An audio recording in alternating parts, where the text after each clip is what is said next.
J'ai dû prendre un Uber à 21h30 pour rentrer chez moi. Parce que à l'aller à 19h, on m'a fait chier dans le métro à cause de ma tenue. À 21h30, j'ai dû prendre un fucking Uber au lieu d'aller prendre le métro. La dite tenue en question, on se parle d'un short. On se parle de jambes.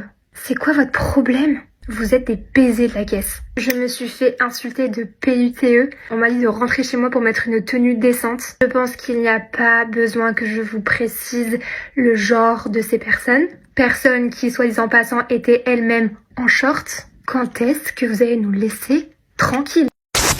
Nous voyons de plus en plus de témoignages de femmes qui assument de vouloir s'habiller un petit peu sexy et encore même de s'habiller de toute façon normalement en vérité, clairement, parce que ce sont des habits en dehors de working girl, c'est des habits classiques dans la France, c'est pas provoquant ou autre.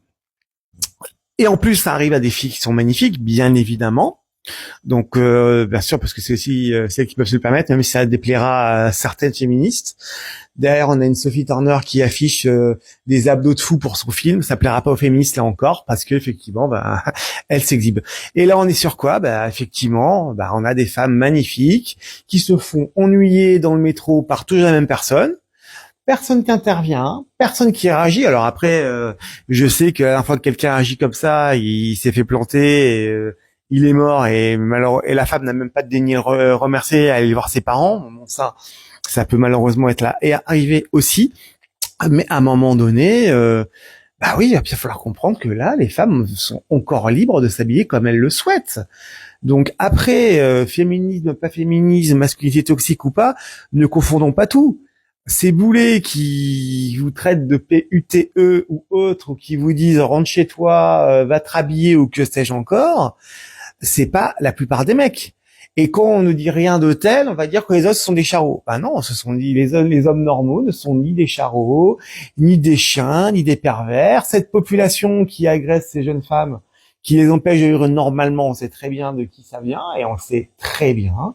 Sauf que, jusqu'à preuve du contraire, nous sommes encore en France, nous sommes encore dans un pays démocratique et de liberté. On n'est pas encore dans un pays totalement liberticide, même si il y a des doutes sur certains sujets. À un moment donné, laissez les femmes vivre tranquillement. Quant aux personnes, effectivement, à la population qui les drague ou les drague de façon effectivement très très lourde et qui insistent, quand on vous dit non, c'est non, vous insistez pas.